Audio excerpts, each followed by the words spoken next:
Hi, Hannah. Hey. How you doing? I'm good, I guess. Yeah. Why do you? Good, I guess. Last time we talked, I said that I was feeling like a chest tightness at the end of the Oh, day. yeah. And you were saying just to be aware of anxiety. And today I realized I had my coffee in the morning and I was just starting to spin out. And I was like, oh, maybe it's just I need to just have some water as well as the coffee. Or, I mean, I'm not going to even entertain the notion of backing down on the coffee, but I noticed a link. I was aware, I received it, and I think it'll die down throughout the day. Isn't amazing? Like when you really you have an issue and you have a moment to think about it because you could have been like, oh, this chest tightness, I'm having a heart attack. Mm-hmm. But you took a second and thought, I have this chest tightness, and not discounting, heart issues, but I have this chest tightness. What could I have done to have caused this, or what was my day like that may have led to this? Okay, I didn't drink 1 cup of water today. Mm-hmm. Yeah. Do you do your caffeine on in the mornings, or you ever do it in the afternoons or the evening? For starters, I have to correct the record.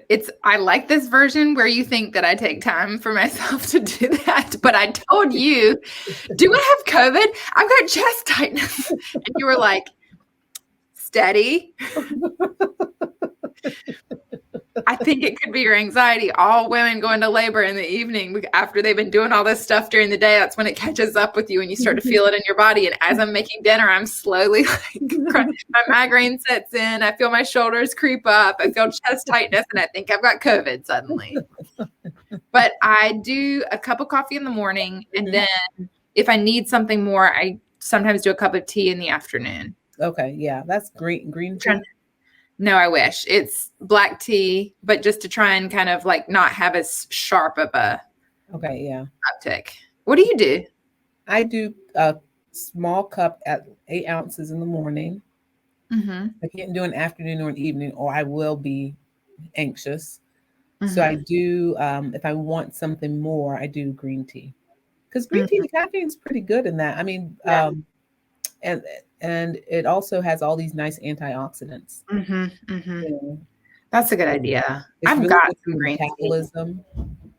If you are dieting, green tea is very good. It will speed up your metabolism. In fact, if you're dieting and you're using a green tea supplement, or you're drinking green tea, you need to eat, or you'll be like, very, very hungry, because it does speed up metabolism, which is great.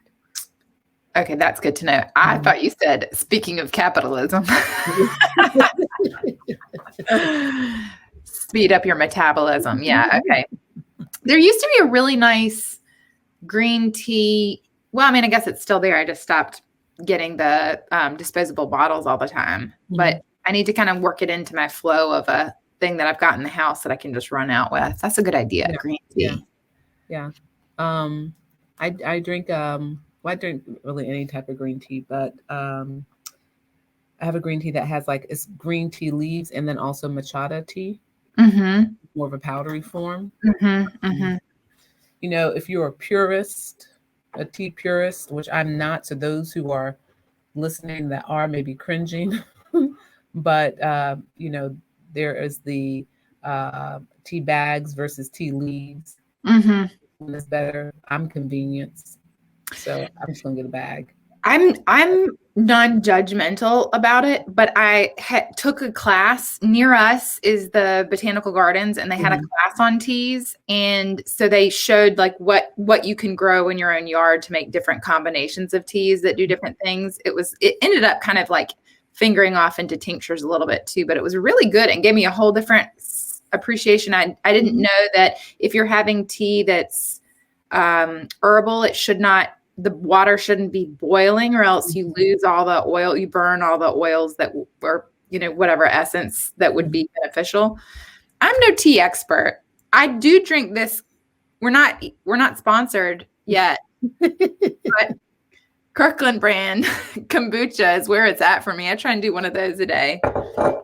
And that's digestive wise too, right? Mm-hmm. Yeah, kombucha is good. Yeah, it is really good.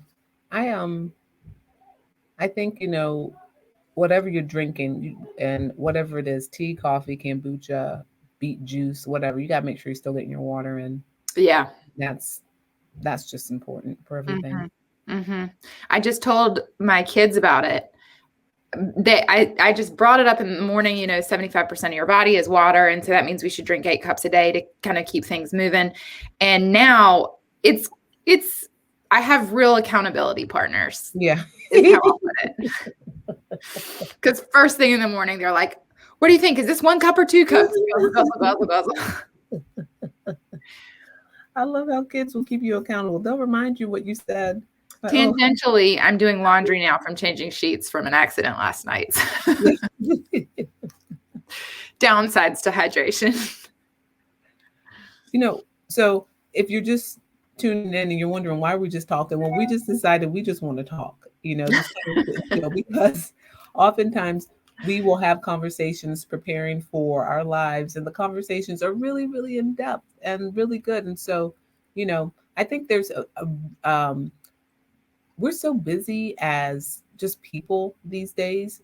Oftentimes, you may find yourself not having the opportunity just to sit and talk to a friend, or a family member, whomever is close to you in your life, without a purpose. But you can gain so much, right? With just having a conversation, just calling to say, hey, what's going on? Men don't do that.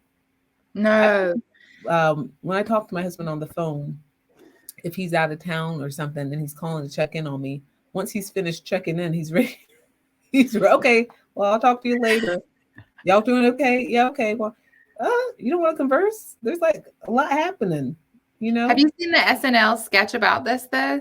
Mm-mm. That it's saying like men have fewer and fewer friends, and so that in the SNL skit they make like a man park, like you would have a dog park for them to go and interact, because they're just used to like using their wives as their therapist and their everything is the joke. I don't want to upset anybody on this, but I showed it to my husband and he was like, I'm not offended, but I can see how you might be if I showed you the sketch for you. You're really good at doing that. You're really good at keeping in touch and calling. Who you talking about? Me? You? Yeah. Oh, well, I feel like. Well, I will say this. There was that time I call you. If I don't get you, who do I call? Your husband next to see where you are. And it's most likely that I've just left my phone somewhere. And he is now attached to his phone. So you're just calling into his brain. He's right there. And I tried to make like a little small talk because I don't want him to be like, where's Hannah? His answering service. How you doing? How's work? It's good. Okay. Well, that's good. So you had a good day. Okay. So do you know where Hannah is?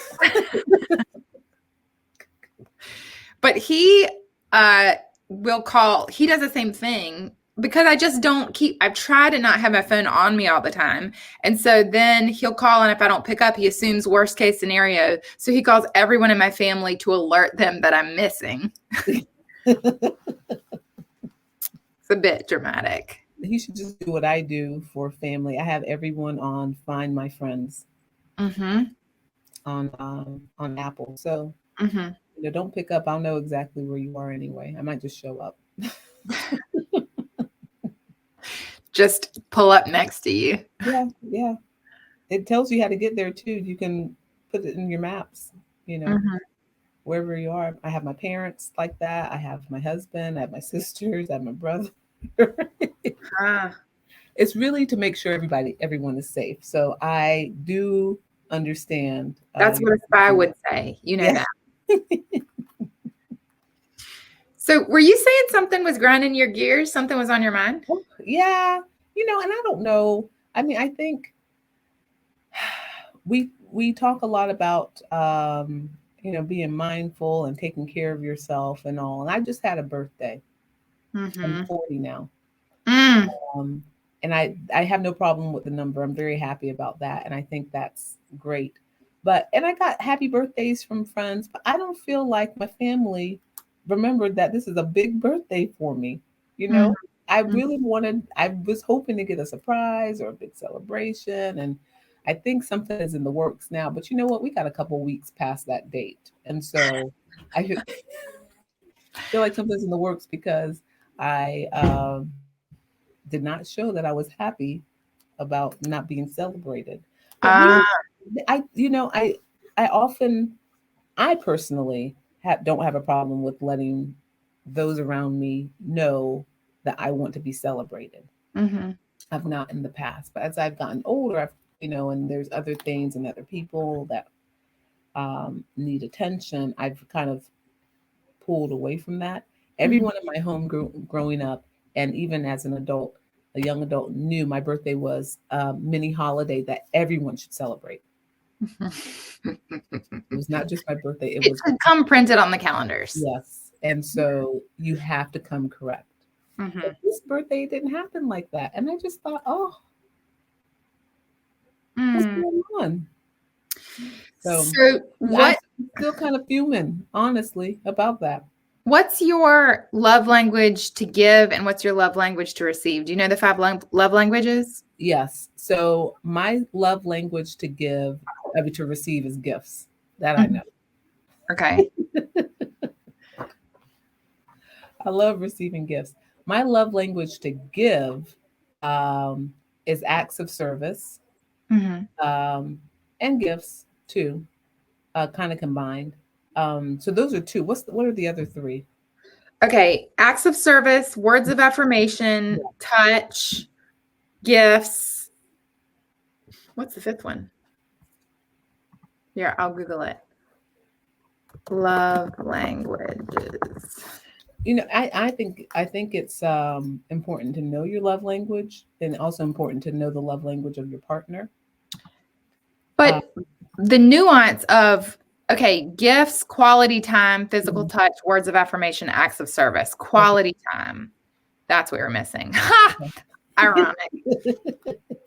Because I recently was reviewing this with my husband, and the language that you want to receive in is not necessarily the same as the language that you want to give in. Yeah, yeah. And we guessed each other's, and what I thought was, he said, yeah, it's a close second, but it's tied with this other thing that I didn't think was as important to him, that I was completely missing. So here I feel like I'm loving you, I'm doing what I think you need and want.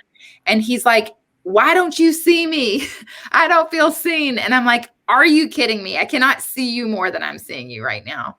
Not to So, get like too up in my marriage, but I mean, but but what? that's an important distinction to like Mhm, have that conversation. And apparently love languages can change over mhm, time. mhm. I look. You have to have frank discussions with your partner. And I think my husband maybe sometimes would say my discussions are too frank. So maybe that's kind of why I drew back with this birthday thing. Frank hot But sauce.